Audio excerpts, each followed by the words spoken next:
مش البط بس يا جماعة اللي بيتحشي ورق عنب، لا ده احنا كمان هنحشي الفرخة ورق عنب، وهتبقى جميلة جدا جدا وهتستوي ورق العنب هيستوي. وهقولك تعملي ايه علشان تستوي معاكي وتتأكدي ان ورق العنب من جوه استوى. هنخلي فرخة عاملة زي الديك الرومي كده في الطبق. بصوا هنا بعد ما طلعتها من الفرن بقصها لكم كده او تقطعيها بالسكينة زي ما انت حابة، عشان اوريها لك من جوه قد ايه مستوية وورق العنب مستوي. بصوا طبعا الاكلة دي تنفعك في اي عزومة. شايفين الرز مفلفل جدا جدا. هقولك على طريقة خلطة النهاردة للمحشي، كتير منكم بيعملوها وحلو جدا. يلا نسمي بسم الله ونصلي على الرسول ونقول اللهم صل وسلم وبارك على سيدنا محمد وعلى آله وصحبه وسلم. معايا فرخة هنا غسلها كويس جدا جدا، وبصوا منضفاها وعامله لها محلول النقع بتاعها ومخليها قشطة. بصوا شمعة منورة زي ما انتم شايفين كده. اي زيادات في الرقبه لازم تشيليها، الحتت اللي هي بتبقى عامله زي الغدد دي لازم يا جماعه تتشيل. الاطراف بتاعه الجناح زي ما انتم شايفين كده لازم برضو يتشيل. اي حاجه تكون مصدر زفاره عندك في الفرخه شيليها على طول. ما تقوليش لا هتطلع من محلول النقع او مع الغسيل هتبقى زي الفل، لا ابدا، لازم الحاجات دي كلها تشيليها. انا هنا بنشفها من الميه الفرخه بتاعتي علشان تتحشي اي حشوه. مش لازم ورق عنب، حتى لو رز، حتى لو بصل، حتى لو كبد وقوانص، لازم تتنشف كويس ما يكونش فيها ميه. تمام. فانا هنا بعد ما غسلتها وشلت كل الحاجات اللي انا مش محتاجاها بنشفها كويس جدا بالمناديل اللي هي بتاعت المطبخ دي. خلاص لازم انشفها ما اخليش فيها اي ميه، لان مهما كنتي منضفاها وغسلاها لو فيها بواقي ميه وانت حشيتيها وهي فيها بواقي ميه برضو هتعمل لك زفاره. خلاص الناس اللي بتسأل ليه الفرخة دايما بتبقى زفرة معايا، فيها اسباب كتير جدا. بصوا بقى بعد خلاص ما هي زي ما انتم شايفين منوره اهي في الطبق. معايا هنا بصلايه فرمتها كويس قوي، حطيت لها شويه فلفل اسود، شويه ملح، شويه بابريكا، شويه كزبره صغيرين، يعني من كل حاجه كده نص معلقه. خلاص وهبدا ادعكم كويس قوي، وابدا بقى ادعك بيهم الفرخه بتاعتي من جوه ومن بره ومن تحت الجلد ومن فوق الجلد وكلها. دي اول حاجه انا بديت بيها ليه، علشان اقعدها في التتبيله الحلوه دي شويه. خلاص حابه تبيتيها فيها مفيش مشكله، بس انا عملتها كلها في نفس اليوم يعني مفيش اي مشكله. انا على ما خلصت خلطه المحشي وغسلت كل الحاجات اللي ورايا والخضار وكله كانت خلاص اتبلت وقعدت ايه شويه حلوين في التتبيله. اهو زي ما انتم شايفين كده بحميها بالبصل من كل حته. خلاص كده هركنها بقى على جنب واشوف انا ورايا ايه بعد كده. اهو زي ما انتم شايفين كده بقت زي الفل.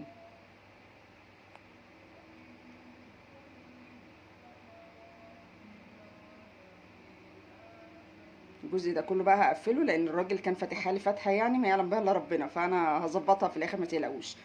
يلا بقى نروح على البوتاجاز ونشوف هنعمل ايه. معايا هنا الحله بتاعتي هعمل خلطه المحشي. خلطه المحشي طبعا كلكم بتعرفوا تعملوها، مفيش حد ما بيعرفش يعملها، بس هقول لكم طريقه حلوه قوي للمحشي برضو.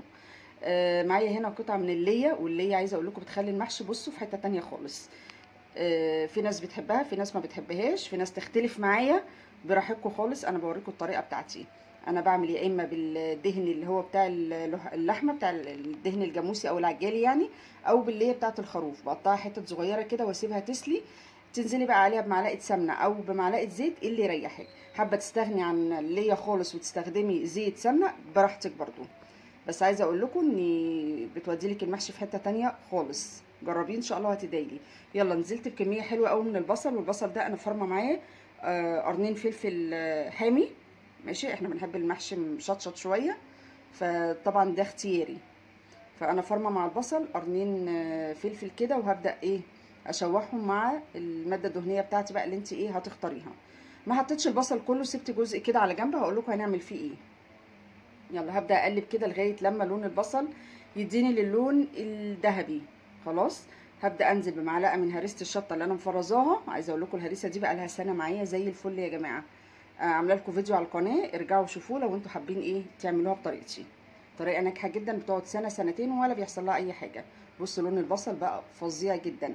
ما تحمريش البصل بتاع المحشي قوي علشان ما يمررش معاكي.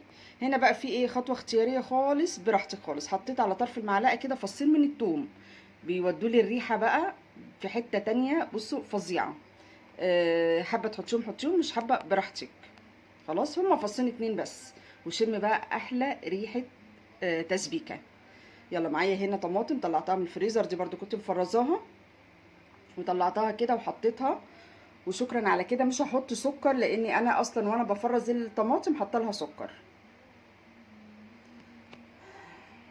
خلاص خلاص هسيبها بقى ايه تتسبك وتفك الطماطم معايا، وهجيب هنا طبق معايا واحط فيه بقيه البصل اللي انا كنت ايه شايلاه من التسبيكه. عايزه اقول لكم الخلطه دي يا جماعه فظيعه بجد، فظيعه حلوه قوي قوي قوي. يلا هبدا بقى احط كل التوابل بتاعتي على البصل، حابه تحطيها مع الطماطم وهي بتتسبك براحتك مفيش مشكله. هحط بقى ايه، هحط ملح، هحط معلقتين صغيرين من بهارات المحشي، دي بهارات محشي مشكله جاهزه بجيبها من عند العطار. هحط فلفل اسود، كزبره، شويه بابريكا. ما بحطش اكتر من كده للمحشي، ما تحاوليش تكتري في التوابل بتاعه المحشي. هي خلطه المحشي بيكون فيها جميع التوابل، فخلاص لو ما عندكيش يبقى استكفي بالملح والفلفل الاسود والكزبره والبابريكا، وبرده هيطلع زي الفل معاكي. عندك بهارات مشكله او 7 بهارات حطي معلقه. يلا هبدا بقى ادعك الكلام الجميل ده كله مع بعض، وعايزه اقول لك شمي بقى الريحه، مش قادره اقول لك على الجمال بجد والله العظيم. شايفين بطلع بقى ريحه التوابل مع ريحه البصل.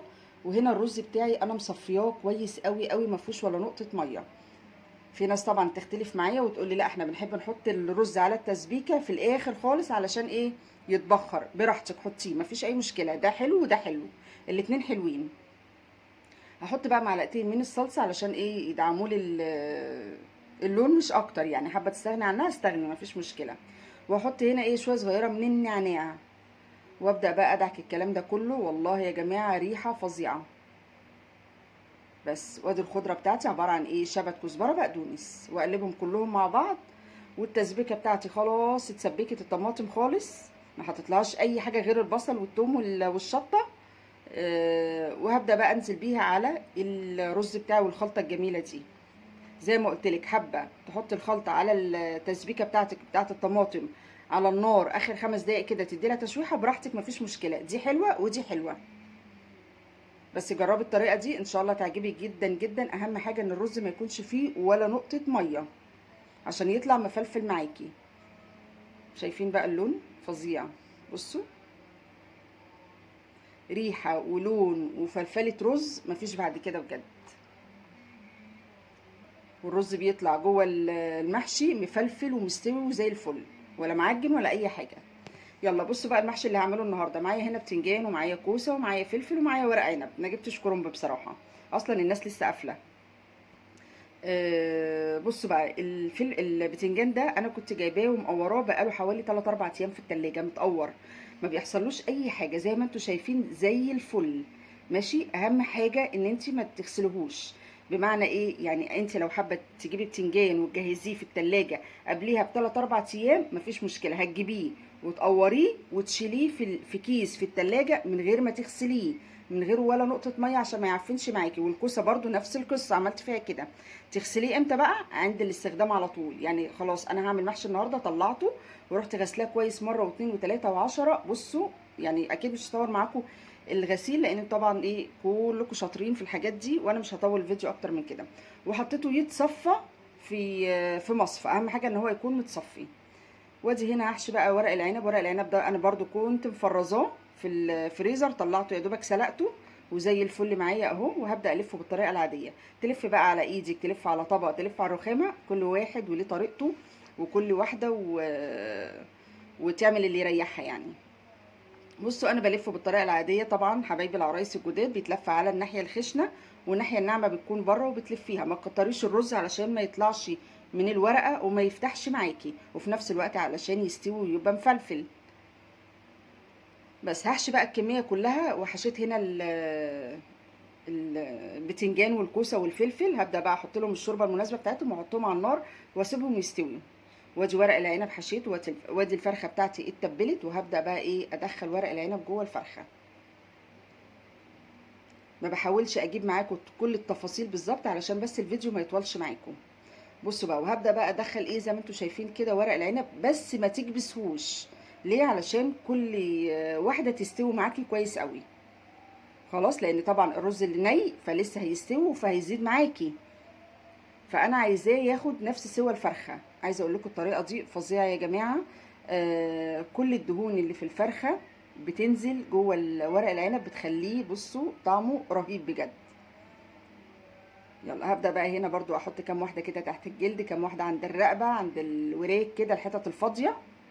خلاص، وهقلبز الفرخة معايا واخليها بدل ما هي فرخة اخليها ديك رومي.